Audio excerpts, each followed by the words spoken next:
जय श्री राम। बहुत बहुत स्वागत करता हूं आप सभी का एक बार फिर से अपने YouTube चैनल पर। मैं पंडित आशीष शर्मा।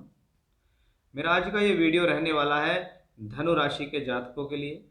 इस वीडियो में हमारी मुख्य चर्चा रहेगी वर्ष 2023 आपके लिए कैसा रहने वाला है। जब हम वर्ष 2023 की बात करते हैं तो जीवन के सभी मुख्य पहलुओं की बातें हम यहाँ करेंगे। चाहे आपका स्वास्थ्य हो, मान सम्मान हो, नौकरी, व्यापार, प्रमोशन, तरक्की, शिक्षा, वैवाहिक जीवन, विवाह, सुख शांति, प्रॉपर्टी, जो भी प्लैनेट्स आपको इस वर्ष देने वाले हैं उसके बारे में हमारी विशेष चर्चा रहने वाली है। यह वीडियो चंद्र राशि पर आधारित है, यानी मून साइन पर यह राशि वीडियो आधारित है, क्योंकि गोचर को चंद्रमा से देखने की ही प्रधानता शास्त्र में कही गई है। किसी भी राशि, किसी भी व्यक्ति विशेष के लिए, किसी भी कुंडली के लिए शनि, राहु, केतु और बृहस्पति ये बड़ी मुख्य भूमिका निभाते हैं, क्योंकि ये ग्रह मुख्य तो है ही हैं। उसके अलावा ये एक राशि के अंदर लंबे समय तक गोचर भी करते हैं।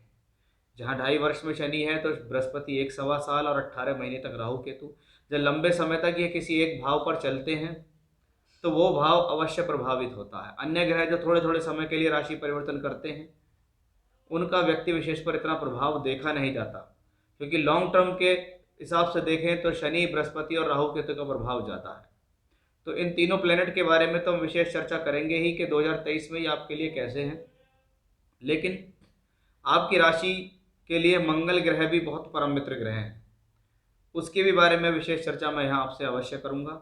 साथ ही साथ मैं वीडियो के अंत में आपको ये भी बताऊँगा कैसे कौन से महीने आपके जीवन में हैं, कौन सा समय आपके जीवन में है, कौन सी तारीख आपके जीवन में ऐसी है जिसमें आपके साथ एक अच्छे समय की स्थितियाँ हमें दिखाई देंगी कि वो समय आपके जीवन में कब, कहाँ, कैसी स्थितियों में आपको लाभ दे सकता है। तो वीडियो में अंत तक बने रहिएगा। यदि आप समझना चाहते हैं कि प्लैनेट आपसे क्या कहना चाह रहे हैं तो आप इस वीडियो को ध्यान से सुने। आप नोट भी कर सकते हैं तारीखें, जिससे आपके लिए वो बेनिफिशियल रहे वर्ष के अंत तक। तो आइए शुरुआत करते हैं कि धनु राशि के जातकों के लिए वर्ष 2023 कैसा है। आपकी राशि के मालिक बृहस्पति हैं और बृहस्पति आपकी राशि से चौथे भाव के अंदर गोचर कर रहे हैं वर्ष 2023 की शुरुआत में। जैसा कि आप स्क्रीन पर देख रहे होंगे कि बृहस्पति राशि से चौथे घर में हंस योग बनाकर चल रहे हैं, जहां राशि का मालिक और चौथे का मालिक दोनों ही अपने आप में मजबूत है। इसका मतलब कोई स्वास्थ्य और कोई सम्मान गिरने की स्थितियां नहीं दिखाई देती, यानी कोई भी बड़ा हेल्थ इश्यूज नहीं आ रहा है, कोई मान सम्मान में कमी नहीं आ रही है। जैसी स्थिति में आप अपने जीवन में काम कर रहे हैं वैसा चलता रहेगा, आत्मविश्वास जगा रहेगा, व्यक्ति अपने बल पे कुछ करने में सक्षम होगा। जब चौथे घर का मालिक लंबे समय तक चौथे घर में रहता हो तो इसको कहा जाता है कि यह भूमि, जमीन, जायदाद, सुख साधन देने वाला ग्रह है। सामाजिक स्थिति के लिए अच्छा है। समाज से संबंधित जुड़े हुए कार्य, एनजीओ से जुड़े हुए कार्य, परोपकार से संबंधित काम, राजनीति से संबंधित काम के लिए चौथे घर का बृहस्पति शुभ माना जाता है। ये चौथे घर का बृहस्पति जब राशि से चौथे में मीन राशि के अंदर हो तो व्यक्ति की दयालु प्रवृत्ति को दिखाता है। उसके मन में लोगों के प्रति कहीं ना कहीं सद्भावना होती है कि मुझे अपने लिए कुछ करना है, इन लोगों के लिए कुछ करना है, यानी दया भावना दिखाने वाला ये ग्रह है। मन के अंदर उदारता देने वाला ये ग्रह है। आप दिल से सोचना शुरू कर देते हैं जब बृहस्पति राशि से चौथे घर में मीन राशि के अंदर हो, और जल तत्व राशि कहलाती है मीन राशि। अब राशि से चौथे घर का बृहस्पति 22 अप्रैल तक यहाँ रहेगा। उसके बाद 22 अप्रैल से लेकर वर्ष 2023 के अंत तक आपकी राशि का लॉर्ड राशि से पंचम में पहुंचेगा। ये त्रिकोण स्थान है, यानी राशि और चौथा दोनों के मालिक त्रिकोण में जाता है तो राजयोग है। वो राजयोग कहाँ से आएगा? वो राजयोग पंचम भाव से आएगा, बुद्धि से, आपकी योजनाओं से, आपकी बुद्धि से, आपकी शिक्षा से राजयोग आएगा कि व्यक्ति ने सही समय पर सही निर्णय लिया और उसका फायदा मिला। लेकिन 22 अप्रैल से 30 अक्टूबर तक गुरु का राहु के साथ पंचम भाव में मिलन होगा, जिसको हम कहेंगे गुरु राहु का गुरु चांडाल दोष। यहाँ राहु बृहस्पति यानी विवेक के कारक हैं, बृहस्पति बुद्धि के कारक हैं। बृहस्पति, इनके ऊपर राहु अपना प्रभाव डालना शुरू करेगा, यानी ये ग्रह कहीं ना कहीं आपको डिस्टर्ब करेगा, आपको कुछ अडिग बनाएगा, कुछ अड़ियल बनाएगा। आप जो भी फैसले लेंगे उसके अंदर कोई ना कोई त्रुटि करेगा ये ग्रह, गलती करेगा ये ग्रह, जल्दबाजी कराएगा ये ग्रह। क्रोधित बना देगा आपको, आप कुछ अड़ियल रवैये वाले हो जाएंगे। इस दौरान जब गुरु राहु का योग आपके पंचम भाव में 4 से 5 महीने से 5 से 6 महीने तक बनेगा, तो थोड़ा सा आपको उस दौरान सावधान रहना है कि आप जो भी अपनी लाइफ का डिसीजंस ले रहे हो उसमें दूसरे लोगों की सलाह को इन्वॉल्व करो कि भाई मैं जो डिसीजन लेने जा रहा हूँ क्या ये वाकई में ही ठीक है या नहीं है, कहीं ऐसा तो नहीं मैं जल्दबाजी कर रहा हूँ। वो जल्दबाजी के डिसीजन से यानी आपकी बुद्धि गलत निर्णय ले और आपको नुकसान हो जाए, धन का नुकसान हो जाए, आपको आपकी लव लाइफ का नुकसान हो जाए, आपको अपनी एजुकेशन का, तो उस पर थोड़ा ध्यान यहाँ रखना है। क्योंकि यहाँ मंगल की मेष राशि है और ये अग्नि तत्व राशि है, इसमें दोनों ग्रह पहुंचेंगे तो व्यक्ति के अंदर अग्नि तत्व का स्वभाव देखा जाएगा, यानी जल्दबाजी और क्रोध दोनों देगा ये ग्रह, उससे सावधान रहना है। हनुमान जी की आराधना करेंगे तो आपके लिए बहुत बढ़िया रहेगा, शिव जी की आराधना करेंगे तो आपके लिए बहुत अच्छा रहेगा इस दौरान।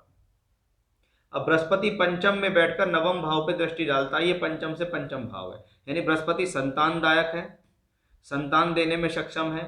संतान राइज कर जाए, संतान के जीवन में कुछ अच्छाइयाँ शुरू हो जाएं, वो अच्छा है। ये समय संतान के विवाह के लिए भी अनुकूल रहेगा, हायर एजुकेशन के लिए अनुकूल है। मास्टर डिग्री कर रहे हैं, नेट क्वालिफाई करना है, पीएचडी करनी है, शोध के काम करने हैं, धार्मिक यात्राएं करनी है, कहीं ना कहीं ईश्वर की कृपा मिलेगी इस बृहस्पति से, क्योंकि बृहस्पति की पंचम से बैठकर भाग्य स्थान पर दृष्टि, ये लक्ष्मी त्रिकोण का कनेक्शन है, यानी ये ग्रह बुद्धि से ज्ञान से धन देगा।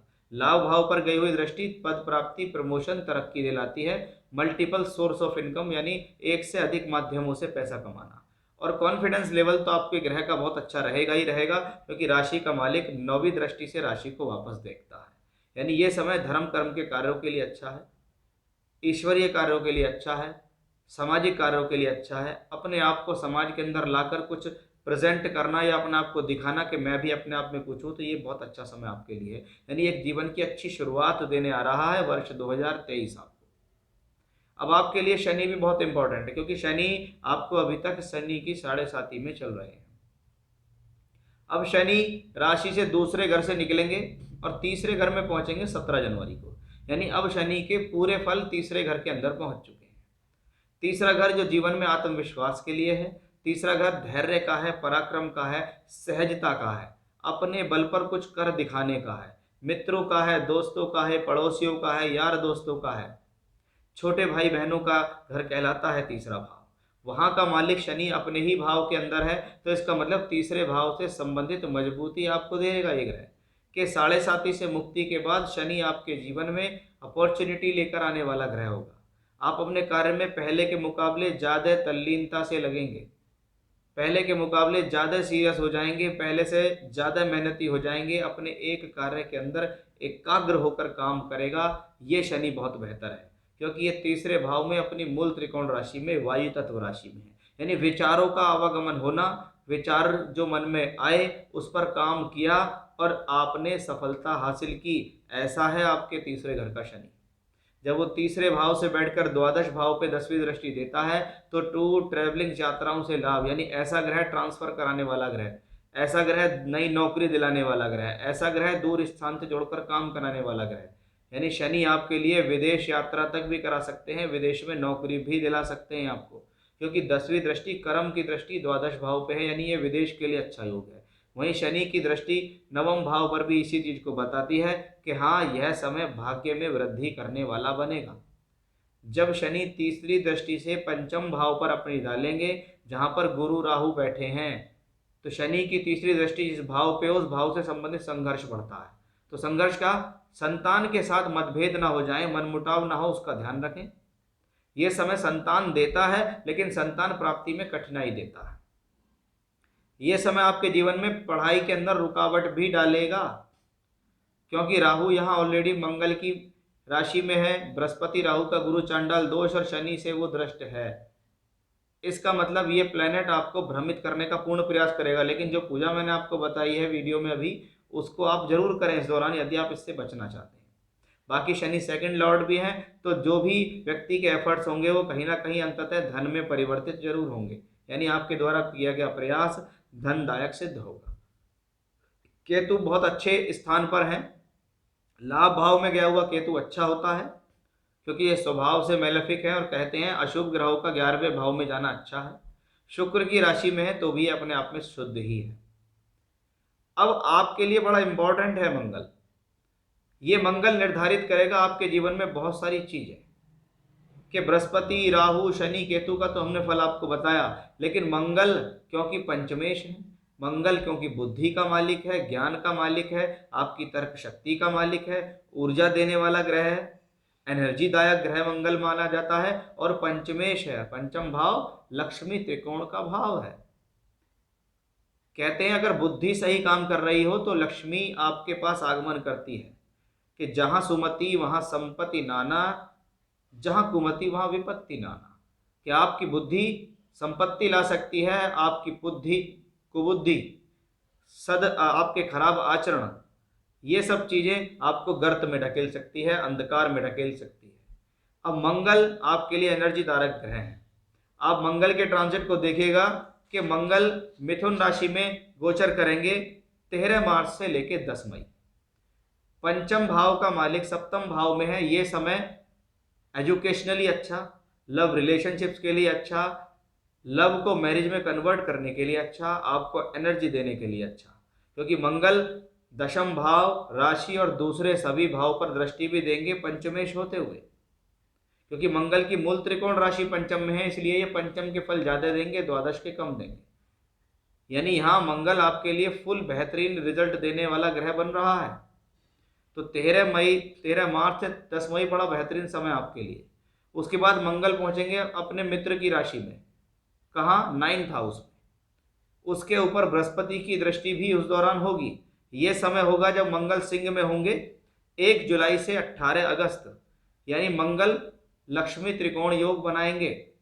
वो लक्ष्मी त्रिकोण शिक्षा से, बुद्धि से, ज्ञान से प्राप्त होगा, कि मैंने पढ़ लिख के जीवन में कुछ किया, मैंने अपने कार्य से कुछ एक्सपीरियंस लिया, आज उस एक्सपीरियंस से मुझे धन मिलना है, तो ये मंगल देगा।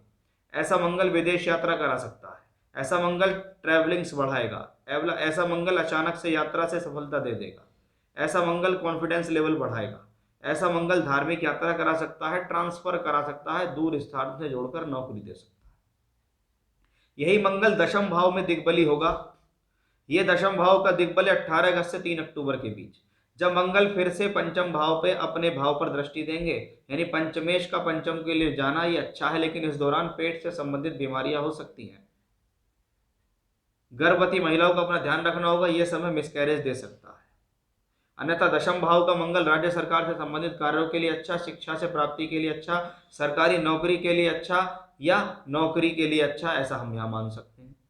लाभ भाव में भी मंगल पहुंचेंगे, और ये 3 अक्टूबर से 16 नवंबर का समय होगा, जब पंचम का मालिक एकादश में बैठ के डबल धन योग बनाएगा, क्योंकि वे वापस पंचम को देखेगा। इस पे बृहस्पति की दृष्टि भी आएगी। इसको कहते हैं राशि का मालिक पंचम और राशि का मालिक दोनों मिलकर एकादश और पंचम से मिलकर धन योग बनाते हैं। 5-11 का धन योग शास्त्र में बड़ा महत्वपूर्ण माना जाता है। यानी ये समय भी आपके जीवन में बहुत ही अपॉर्चुनिटी देने वाला दिखाई देगा। यानी कुल मिलाकर वर्ष 2023 धनु राशि के जातकों के लिए बहुत बेहतर संकेत दे रहा है।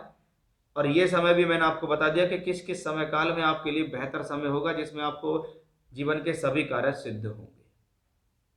तो ये था मेरा आज का विषय कि वर्ष 2023 धनु राशि के लोगों के लिए कैसा है, क्या सावधानियां रखनी है, क्या आपके लिए बढ़िया है, सभी की जानकारी मैंने आपको यहाँ देने की कोशिश की। फिर से इसी प्रकार की जानकारी लेकर आपके सामने हाजिर होऊंगा। तब तक के लिए बने रहिएगा मेरे साथ। जय श्री राम।